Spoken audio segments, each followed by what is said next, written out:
तर लाडकी बहीण योजना ही हिट योजना झालेली आहे असं अमृता फडणवीस यांनी म्हटलंय। देवेंद्रजी आणि गडकरींमुळे नागपूरचा कायापालट झाल्याचं देखील अमृता फडणवीस यांनी म्हटलंय।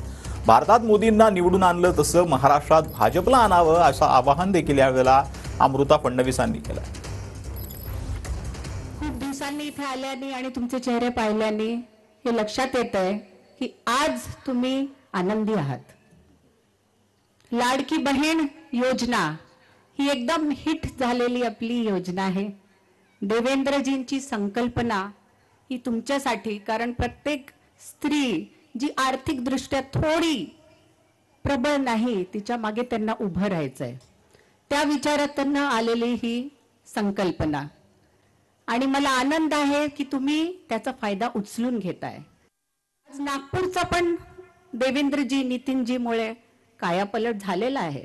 या इन्फ्रास्ट्रक्चरमुळेच आज नागपूरला मोस्ट लिव्हेबल सिटी म्हणतात, जिथे लोकांना यायची इच्छा आहे।